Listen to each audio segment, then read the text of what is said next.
Good morning, everybody. It's your boy Desmond, Legacy Firearms Training. Happy New Year. Hope everybody brought in 2022 nice and safely and ready to hit the ground running in the new year. For me, the new year is all about growth and gains this year.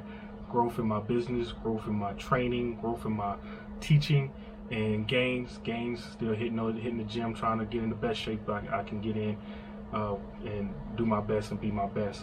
So we'll start off the new year with a new video. First thing I want to talk about this year is safeties. And I'm not talking about your safeties in a traditional sense of your safety rules that you need to practice every time you handle a firearm. I'm talking about the safeties on the actual firearms themselves and the different types of safeties. Again, dealing with a lot of new shooters and new gun owners, get a lot of questions about the different types of safeties on the guns, and a lot of people want to know about the safeties on the guns. So I want to cover with the same thing I cover in class. Let's talk about a few of the safeties and the most common safety features that you'll find on the firearm. So the first one, this is my Beretta clone. This is a Garçon MC21 9mm. No rounds inserted, no magazine inserted. Firearm is clear. So this one has a decocker and a safety all in one. All right. This is my double action, single action. I use this in class. I flip this lever down. And it decocks the gun for me, but it also puts it in safe. All right, also puts it in safe. Now the firearm is in safe, and that gun will not fire. This has to be pushed up in order for the gun to fire. All right, so this is your external manual type safety that most people think of in a traditional sense of a safety on a pistol. Is a lever you have to flip up and down before you can fire the gun. So that's your manual safety or your external safety. Also, you'll see them on guns that aren't double action, single action. So here's my Taurus Millennium G2. It also has a safety on it, a lever safety, external safety. I flip it up, the gun will not fire. I flip it down, disengage it, then the gun will fire. All right. So it's not only on your double action, single action. You'll see it on your semi-automatic pistols, like this one, and other pistols as well. So this is what most people think of when they think about the traditional type of safety, but there are more types of safeties. Next you have your, I don't have an example of it, but I'm going to try to explain it, is your magazine disconnect. Again, using my Taurus, already safety checked it. If this was a loaded magazine, I will insert my magazine, put my round in the chamber. If I was to remove my magazine, the gun will not fire. The gun will not fire because there's no magazine inserted. So there are some guns that will not fire unless you have a magazine in the actual firearm. Even though there's a round in the chamber, the gun will not fire.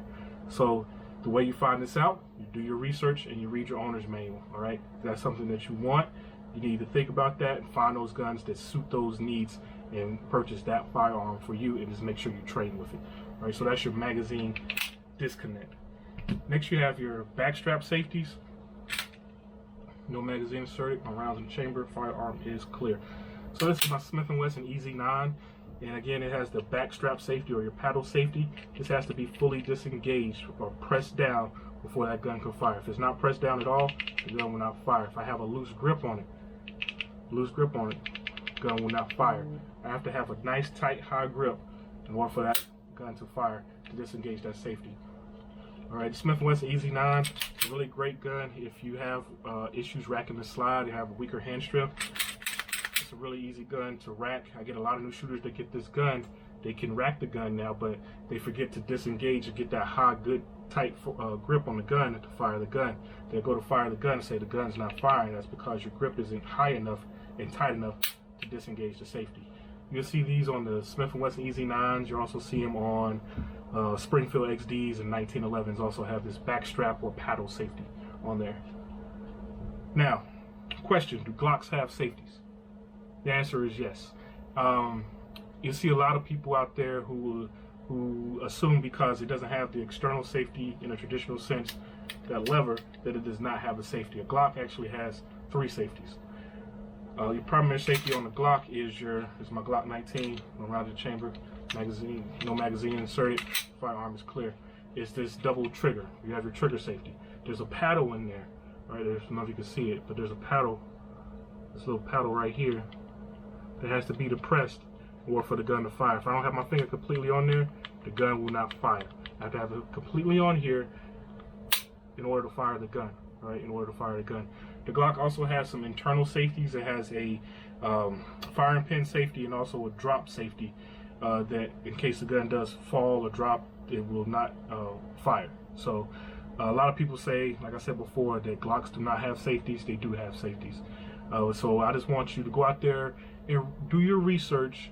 Don't just listen to what everybody says, because a lot of people will find out for the first time that Glocks do have safeties. Yes, they do, but just not in the traditional sense.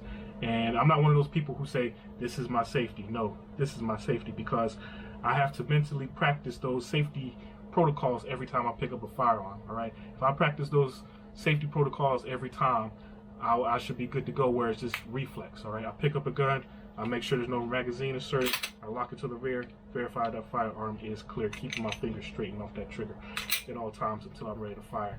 So that's just a quick overview of some of the different types of safeties that you'll see. I know we're going to get a lot more new gun owners in 2022.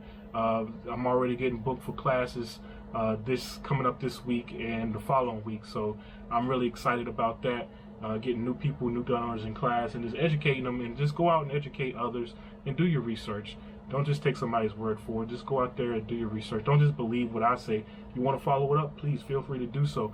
And if I say something incorrect, let me know. I'm always learning. I'm always a student. I'm not perfect. So, but I'm really excited for 2022 for Legacy Firearms Training.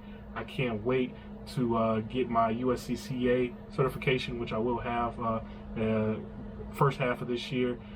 Go out there, get more training with different people. I like going and seeing what other people can teach me. All right. Again, I'm always a student, and I'm always want to learn and get better, because it helps me become a better teacher overall. But again, this is your boy Desmond with Legacy Firearms Training. Check out the website. Started off 2022. I'm on TikTok. Yeah, I'm on TikTok now. Yeah, so you ain't gonna see me doing no dances though. No, that's not me. But you're gonna see me promoting some stuff on TikTok. Just some more information, educational type stuff. Try to keep it light and fun, but I ain't doing no dances. But again, it's your boy Desmond. Check out the website, Instagram, Facebook, YouTube. Check out the YouTube channel. Please like, share, subscribe. Keep training. Stay safe.